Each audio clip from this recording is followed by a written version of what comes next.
Mister, agradeço ter recebido o Canal 11 aqui na sua casa. Isto é literalmente a sua casa. É um gosto estar aqui consigo e partilhar também um bocadinho desta sua história no Al Hilal.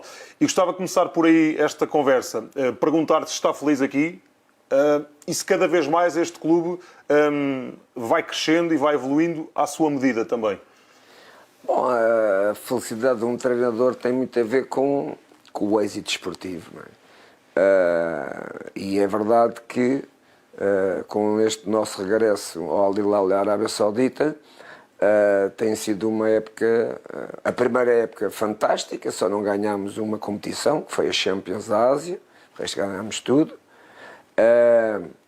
Estamos no começo da segunda volta e estamos em todas as situações onde podemos ainda conquistar troféus, como a Ásia, como o Campeonato Saudita, como a Copa, como já ganhámos a Taça da Liga Saudita. E, portanto, desportivamente, as coisas têm sido muito boas. Temos 4 títulos, temos mais títulos que o que temos derrotas. E isso faz com que o treinador se sinta mais feliz, como é óbvio. Que tipo de clube é o Al Hilal, Mister? O Al Hilal, disparadamente, é o maior clube da Arábia e talvez do Médio Oriente. É um clube com uma história já muito antiga em termos de troféus. É um clube bem estruturado, com um presidente que conhece muito bem o que é o futebol, um presidente que conhece muito bem o que é a Arábia Saudita, e depois com um CEO também árabe, que é o Fahd. Aliás, eles chamam-se os dois chamam-se Fahds. Os dois fazem uma estrutura muito forte, com que faz com que o Al Hilal, para além dos jogadores, dos treinadores, é uma estrutura muito bem organizada. O que é que o Jorge sente que também trouxe ao clube desde que está? Esta é a segunda passagem, mas falando mais desta segunda... Não, eu voltei porque eles conheciam-me do meu primeiro ano. O presidente não era o mesmo, mas o diretor, o CEO era o mesmo, o Fahd. A minha exigência, a minha organização, as regras que têm que haver comigo numa equipa de futebol, não é só a equipa em si, em toda a estrutura. Ele percebeu isso, eu voltei, eu estive aqui...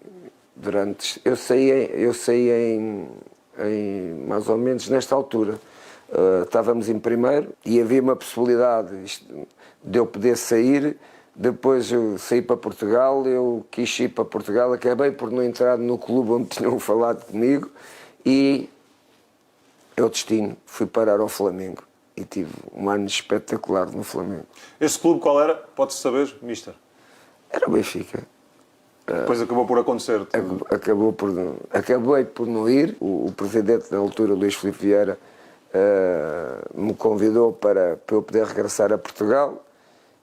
Eu tentei me desvincular, mas depois acabei por não entrar e tive que ir para o Brasil. E ainda bem que aconteceu isso, porque foi um ano espetacular no Brasil. Flamengo foi o maior clube do mundo no qual eu trabalhei. Isso aí não há chance. Estamos a falar em termos de adeptos, não estou a falar em termos desportivos. Já vamos falar dessa sua paixão e do gosto que tem também pelo futebol brasileiro. Relativamente ainda ao futebol saudita, Mister, há quem se calhar não acompanhe tanto ou não conheça tão bem e que ainda critique um bocadinho a opção quer de treinadores, quer de jogadores quando vêm para cá. O Mister acha que isso acontece porque não tem esse conhecimento? É por causa disso? Porque não tem conhecimento, não. O futebol saudita não é só o futebol, é todas as atividades. A Arábia Saudita quer os melhores. É o país do mundo onde se paga melhor, nem há comparação possível, não é? A todos os profissionais da área do futebol. E isso ajuda, não é? E isso ajuda. Depois tem umas condições fabulosas, não é? Grandes estádios, grandes relevados.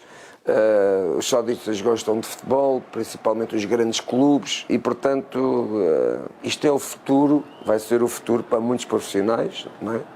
Até 2034 que vai haver o Campeonato do Mundo, isto não vai parar de crescer. Não é só o futebol, é a cidade, e esta cidade cresce todos os dias, uma coisa impressionante, não é? Agora é um país, pronto, culturalmente diferente.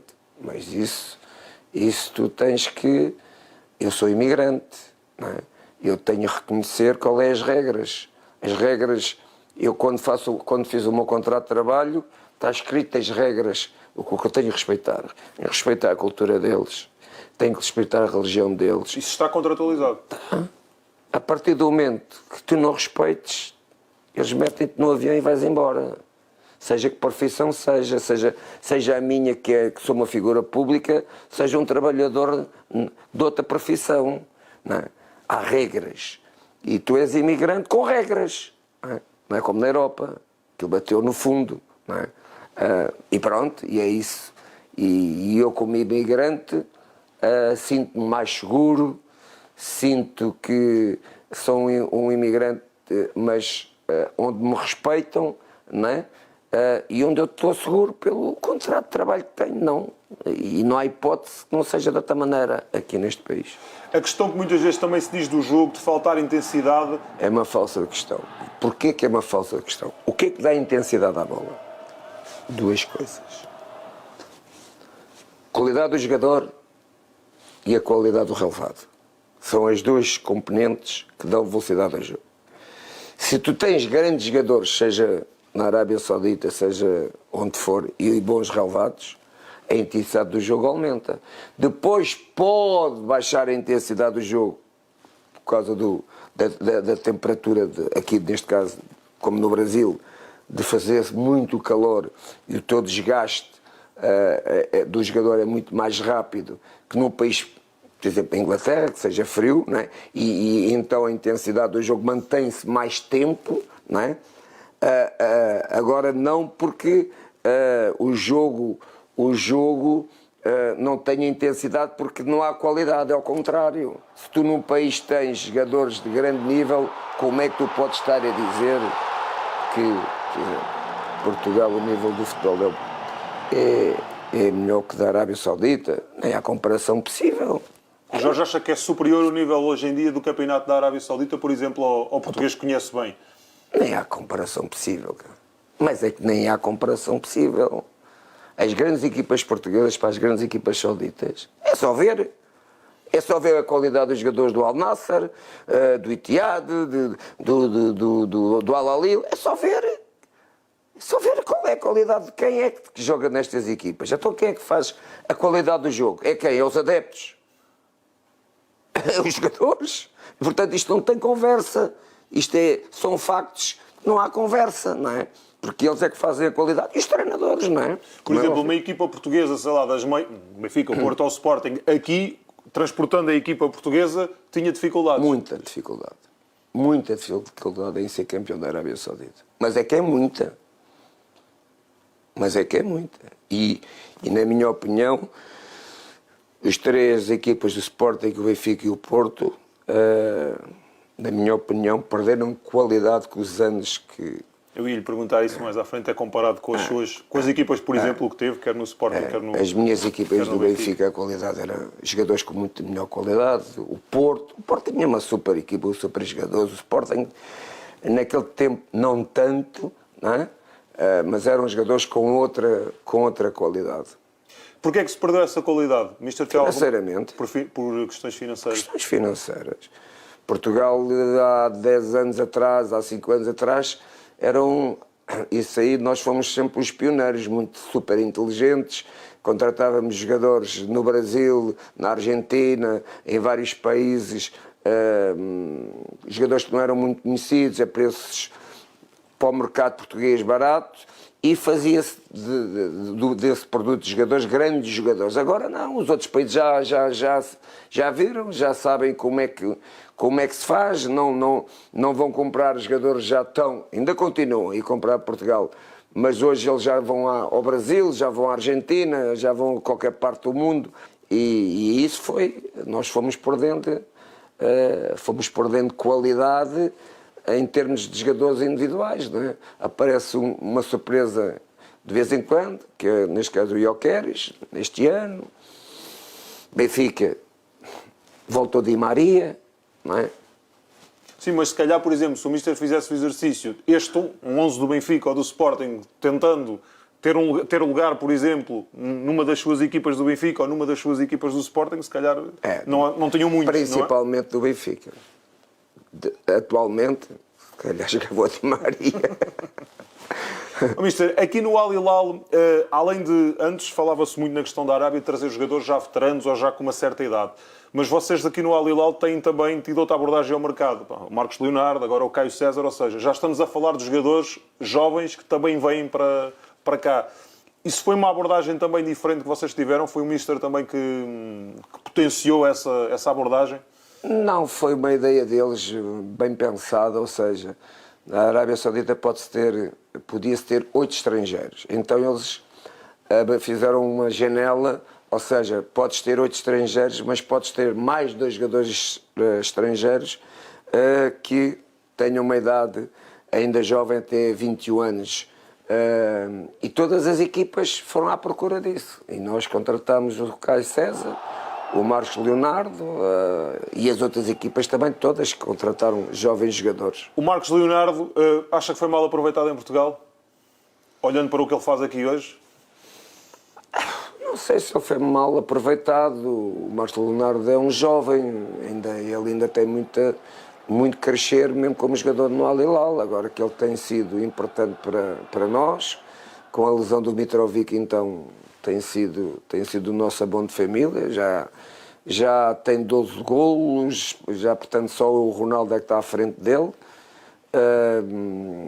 e portanto foi uma aquisição bem pensada, sabendo que poderia não ser uma primeira solução, mas poderia ser sempre uma segunda solução que nos podia garantir, como o caso do Caio. O Caio acompanhava-o em Portugal? Acompanhava o Caio em Portugal, e dentro daquele limite de jogadores com aquela idade não havia muitos, havia os jogadores, o miúdo do Sporting, não é? E não havia assim muito, havia o miúdo do Braga, o Roger. Portanto, não havia muitos. O miúdo do Sporting era o Kenda. E havia também outras soluções fora de Portugal, que nós também procurámos, mas achámos que o Caio era o jogador ideal, e também acho que o Presidente fez um ótimo negócio. É fácil ir lá buscar os jogadores, Mister? É fácil depois convencê-los a vir, mesmo os mais jovens? O caso do Marcos Leonardo, o caso agora do Caio? É mais fácil convencer os jovens jogadores que os antigos jogadores. Porquê? Porque é um princípio de vida do jovem jogador. O jovem jogador com 20 anos, 21, tu ofereces um contrato de trabalho 5, 6, 7, 8, 9, 10 vezes mais. Ele está a começar a vida dele. Como é que ele pode rejeitar isso? Agora, um jogador mais veterano, não é? Que já tenha financeiramente uma segurança dele e da família, e se calhar já diz, não me interessa vir, não me interessa ir para a Arábia Saudita. Surpreendeu, por exemplo, o Galeno vir para aqui? Não, nada. Aqueles jogadores com estes números, não há muito, porque eu posso querer vamos imaginar, eu queria trazer o Galeno para o Al Hilal, mas há um departamento na Arábia Saudita que autoriza ou não o jogador a vir. Há um departamento que analisa o jogador, que acha que esse jogador não acrescenta nada ao futebol saudita. E o clube quer, o treinador quer, mas quem manda são eles. Outro jogador que trouxe, quando eu digo trouxe, que veio com o seu aval certamente, foi o João Cancelo, que já tinha trabalhado consigo no início da carreira. Era um miúdo, ele tinha 18 anos. O João talvez seja o jogador português que jogou em melhores equipas da Europa. E pronto, e como nós precisávamos de um lateral, foi tudo assim um pouco também surpreendente. O nosso lateral direito, a Roma, contratou, era preciso um lateral direito. O nome que estava indicado, que eles me indicaram, eles clube e o POF, era um nome que eu disse, não, esse eu não quero. Então, para escolher um lateral direito, eu digo quem eu quero.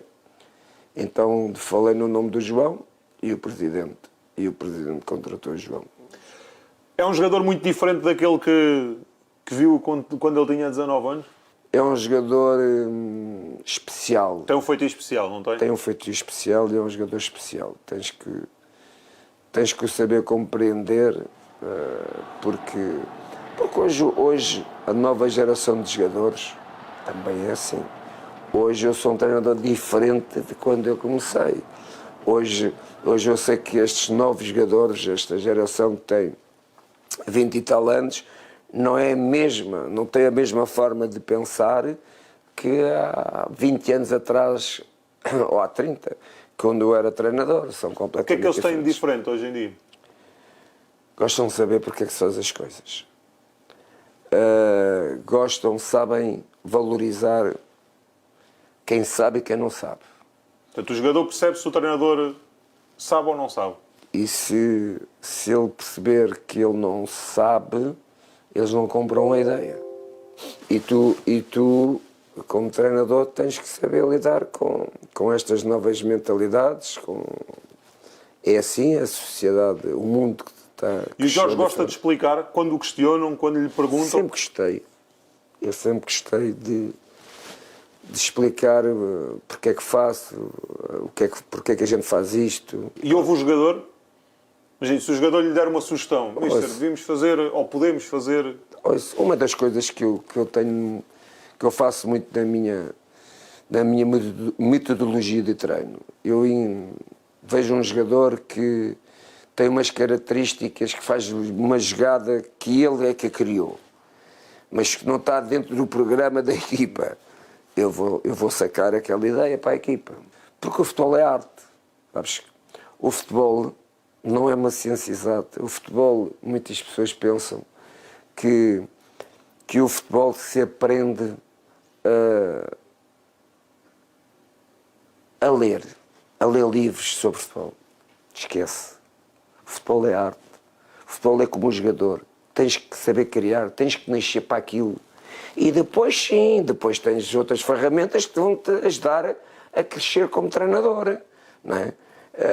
Agora tu não vais ser treinador se tiveres o 4º nível e fores o melhor aluno no 4º nível de treinador. Fui o melhor aluno.